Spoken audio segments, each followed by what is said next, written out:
Bonjour à tous, je suis aujourd'hui donc au gymnase, je ne sais pas quel est le nom de ce gymnase, mais en tout cas là où s'entraîne Saint-Thomas Basket au Havre, avec Jean-Manuel Suza et Pierre, quel est ton nom? Truffert. Truffert. Donc voilà, j'avais envie de faire cette interview avec vous pour connaître vos différents points de vue. Donc j'ai recueilli le tien lors d'une autre vidéo, mais là tous les deux ensemble, je trouvais ça assez sympa en fait de pouvoir voir si vous avez la même façon de voir les choses en termes de mental et donc intégrer le mental dans ton entraînement et toi donc dans leur entraînement.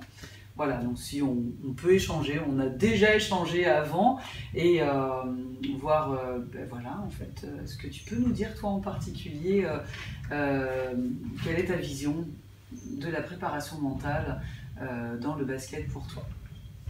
C'est important de bien se préparer déjà avant un match ou même avant un entraînement parce que quand on vient à un entraînement, on sait qu'on vient pour travailler. On sait qu'on va faire des conneries, qu'on va se faire engueuler. Donc dans sa tête, il faut se préparer à avoir quelqu'un qui va nous crier derrière, mais à garder les bonnes choses et à faire le tri dans sa tête. Tu lâches, là on aurait le temps de shooter ici, j'étais déjà à 3 là-bas. Le jour où tu arriveras à mettre un shoot comme ça, tu m'appelleras. On verra après. Vestiaire. Après, avant un match ou une compétition, c'est plus gérer le stress d'un match. Et ça, souvent, on arrive à se mettre dans sa bulle, soit en écoutant de la musique ou en parlant avec les autres joueurs. Et c'est comme ça qu'on arrive à gérer un peu les émotions. D'accord. Alors, quand tu parles de te mettre dans ta bulle, comment tu t'y prends? Moi, j'écoute beaucoup de musique. D'accord. Quel type de musique? Un type de musique particulier ou pas? De tout. De tout? De tout. Et j'essaie de me concentrer, de dire ce que je dois faire et de me concentrer sur l'adversaire et sur l'objectif qu'on a pendant le match. D'accord. Donc ces adversaires, tu les connais et Oui. Oui. Donc comment tu t'y prends pour préparer justement à cette compétition? Après, les équipes qu'on joue en championnat, moi je connais beaucoup les joueurs, donc je sais déjà un peu leurs qualités, leurs défauts. Vu que je suis de la région, donc c'est un peu plus facile et j'ai déjà joué contre eux auparavant ou je les ai déjà vu jouer. Donc j'essaie de savoir un peu et de les identifier. Après, souvent c'est à l'échauffement les équipes que je connais pas, les joueurs je les regarde beaucoup à l'échauffement. D'accord, tu es très observateur. Ouais. C'est quoi ton poste? Arrière. Ok. Et alors il faut savoir que Pierre, à l'heure actuelle, depuis le début de la reprise, il s'est blessé et donc il a arrêté pratiquement depuis la reprise parce que cet été il a joué beaucoup au basket, notamment des compétitions avec l'équipe de France de 3-3 universitaire. D'accord. Je dis des bêtises. Comment tu vois toi ta période d'inactivité là? Tu viens à la salle le matin, tu viens à la salle l'après-midi, mais tu ne peux pas t'entraîner. Et comment tu vis ça? Est-ce que le mental t'aide à mieux vivre et à mieux supporter cette période d'inactivité? Là, moi, ce que je disais, là, ça commence à être dur, parce que ça fait quand même déjà 2 semaines que je ne fais pas d'entraînement, je regarde les autres s'entraîner. Moi, je suis derrière à glacer, à faire des exercices, mais c'est quand même dur de regarder les autres s'entraîner. Et là, ça devient compliqué mentalement. C'est-à-dire, est-ce que tu peux rentrer un petit peu plus dans les détails? Dans quel état d'esprit tu es à l'entraînement quand tu viens? Est-ce que pour toi, c'est quelque chose d'assister aux entraînements que tu préférais ne pas faire? Ou bien alors, tu préfères rester présent? Et qu'est-ce que ça t'amène de rester présent? De rester présent, ça me permet de rester près du groupe, de montrer qu'on est solidaire, on est un groupe. Donc, quand les gens s'entraînent, tu es obligé d'être là, tu montres que tu es là. Obligé? Oui, moi je me sens obligé d'être là aux entraînements. Quand on fait partie d'un groupe, tu es obligé d'être là aux entraînements, blessé ou pas blessé. Dans tous les cas, tu dois être là. C'est quelque chose que toi, tu veux dire, tu t'imposes? Ou parce c'est des valeurs qu'on m'a toujours apprises. D'accord. Et c'est des valeurs que j'impose. Parce que on s'aperçoit que si on ne les impose pas, il y en a certains qui vont venir d'eux-mêmes. Parce que, comme dit Pierre, il a envie d'être dans le groupe, il a envie de continuer à vivre avec le groupe et avec les autres. Il y en a d'autres qu'on ne va pas les voir pendant 1 mois et demi. Et quand ils reviennent, c'est des nouveaux joueurs. Ils n'ont pas vu ce qu'on a fait pendant 1 mois et demi. Ils sont mis à l'écart et il y a tout un travail de nouveau, d'acceptation, d'entraînement, au niveau du groupe, au niveau des autres partenaires, qu'on ne doit pas avoir si c'est pas parce qu'on est blessé qu'on est mis à l'écart. Au contraire, on vient, on regarde ce qu'on fait, on discute, on explique, on voit ce que l'entraîneur demande, et toutes ces informations, au niveau où joue Pierre à l'heure actuelle, il va les enregistrer. Donc c'est du temps gagné. Quand il va revenir, il sera toujours parti, il est déjà dans le groupe, il connaîtra déjà ce qu'on a demandé pendant la période où il était blessé, et il va reprendre sa place de façon tout à fait naturelle. Alors que celui qu'on ne voit pas pendant un mois et demi, il ne va pas le reprendre comme ça. Entre guillemets, il va être mis à l'écart du groupe. Moi j'ajouterais une chose, c'est que quand on fait de la préparation mentale, on travaille sur la gestion de la blessure, parce que la blessure fait partie du parcours du sportif. Et certains ont plus de chances que d'autres et connaissent beaucoup moins de blessures, parce que voilà, par rapport aux fragilités, etc. Et surtout par rapport à cette fameuse anxiété dont je te parlais tout à l'heure. Et la préparation mentale, c'est quoi? C'est l'imagerie mentale. Donc on peut travailler un geste technique. Le cerveau ne fait pas la différence entre le réel et l'imaginaire. Et donc lorsque une personne est blessée, on peut continuer à s'entraîner. Donc il y a des moyens en fait lorsque tu assistes aux entraînements, quand tu demandes au basketteur de réaliser un geste, tu peux le faire également en fait dans ta tête. Tu peux fermer les yeux et reproduire ce geste. Donc tu peux le faire soit de façon en tant que spectateur, c'est-à-dire que tu es dans les tribunes et tu t'imagines en train de réaliser ce geste, ou bien alors tu le fais en mode acteur. Et là, toi, tu es en train de réaliser ce geste. Tu vois que tes mains. C'est pas toi que tu vois en tant que spectateur, mais en tant qu'acteur, tu vois juste tes mains qui bougent. Voilà, et ça permet en fait de rester vraiment dans l'entraînement. Après, tout dépend des blessures. Lui, par exemple, c'est un problème d'inflammation à un genou.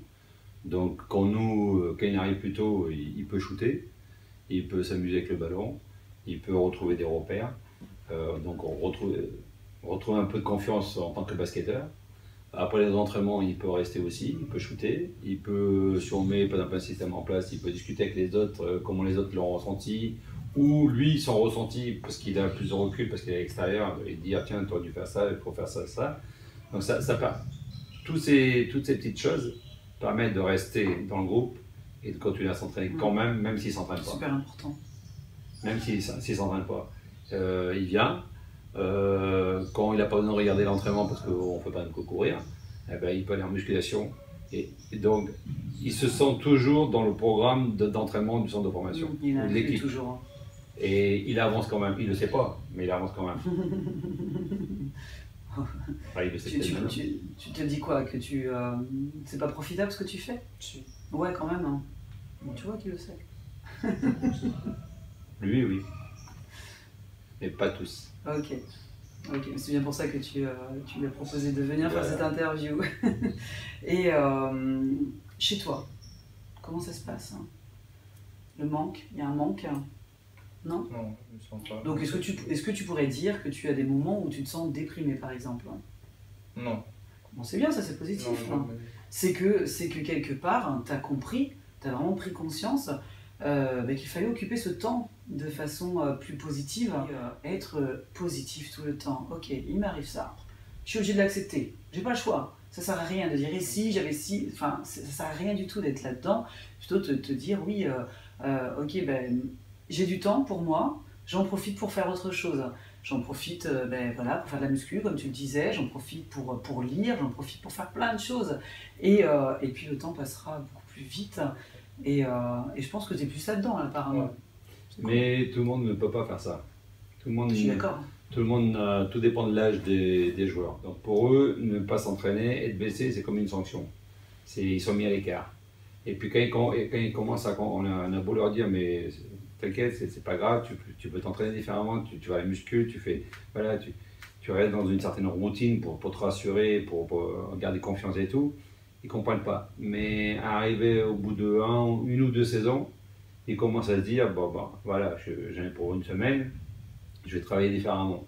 il commence quand même à voir le côté positif de la blessure. Parce qu'il y a toujours un côté positif. Et au départ, c'est que négatif. Et après, on s'aperçoit, déjà, Pierre, il s'entraîne avec les pros, il s'entraîne avec nous, donc il s'entraîne beaucoup dans la journée. Déjà, le fait de ne pas s'être entraîné, ça lui a donné qu'un jour de repos, alors qu'il a joué tout l'été. Donc, je ne m'inquiète pas pour sa forme quand il va revenir, il va être en forme. Il continue à faire des choses à côté, différentes, certes, mais il continue à s'entretenir et à travailler et à être dans le groupe et à être positif et à être en confiance. Il a confiance en lui et il la garde. Donc, quand il va revenir, c'est juste une question de une semaine pour retrouver des sensations. Peut-être il est un peu mis de côté, mais il ne les a pas perdus. Ça va revenir très vite. Alors que les plus jeunes, ils n'ont pas cette démarche-là. Ouais, c'est un niveau aussi de maturité qui est différent, certainement. Mais de toute façon, chaque personne est différente. Hein, et ce serait dommage si tout le monde, si on était tous des clones. Hein. Ce serait trop triste. Je suis sûre que tu n'aimerais pas ton métier. Non, c'est clair. Et donc, en termes d'études, hein, tu disais que tu devais faire STAPS, c'est ça? J'ai fait STAPS. Tu as fait STAPS? Ok. Un an, on va dire. Mais c'est pareil, j'ai eu une blessure qui m'empêchait d'aller en cours. D'accord. Tu es souvent blessé alors, c'est ça? Non. Non? Non, c'était une erreur pendant un match. Mais non, oui, j'ai fait STAPS pendant un semestre. Mais c'était compliqué parce qu'on s'entraînait 2 fois par jour ici. Il fallait faire des allers-retours à Rouen. Et ouais, mais oui. Du coup, on n'y allait qu'une fois par semaine. Et après, mais pourtant, tu as les aménagements. Oui, mais c'était à nous de récupérer les cours en demandant aux autres qui étaient dans notre classe. C'était pas la fac qui pouvait nous D'accord. demander. C'était quelque chose que toi, tu avais du mal à faire, à demander les cours? Non, pas à demander, mais à travailler tout seul. Ouais. C'était plus ça, c'était plus compliqué. D'accord. C'est sûr que la gestion du double projet, elle est compliquée. Hein. Elle est compliquée. Mais surtout quand c'est pas sur place. Moi, je crois que c'est pas que c'est compliqué, c'est une question de volonté. C'est parce qu'il n'avait pas envie de faire STAPS, c'est tout. Okay. C'est qu'il avait envie de faire du basket. Parce que s'il avait vraiment voulu faire STAPS, il serait accroché, il aurait trouvé des solutions pour récupérer les cours. Et pas bête que note, ça aurait marché. Mais dans sa tête, il a fait STAPS, mais en voulant faire du basket, en voulant être basketteur professionnel. Donc il a privilégié le basket à STAPS, voilà. C'est pour ça qu'il a laissé tomber STAPS. Parce que quand on tient à quelque chose, qu'on est accroché à quelque chose, on s'en donne les moyens. Certaines personnes ont plus de difficultés à se concentrer sur 2 choses. Hein. Et après, il y en a certains qui ne sont pas réalistes. Ils pensent qu'ils vont être pros. Ça a des illusions, hein, tu sais. Il y en a beaucoup. Tout le monde ne peut pas être pro. C'est comme ça. La sélection est terrible. Mais il y en a d'autres qui ont quand même qui ont une image d'eux et une image de la situation qui est quand même assez proche de la réalité. Donc, voilà. Bon, après, c'est pas terminé. Hein. On a toute la vie pour faire des études. Au contraire, c'est quand on continue. Et ouais, voilà. En tout cas, je vous remercie. Je te remercie aussi. Et puis, pour ce petit moment sympathique, moi, c'est un petit retour en arrière. Hein. Voilà, je vous dis à bientôt. Merci. Et puis encore un grand merci. Voilà, je vous dis à bientôt aussi pour une prochaine vidéo.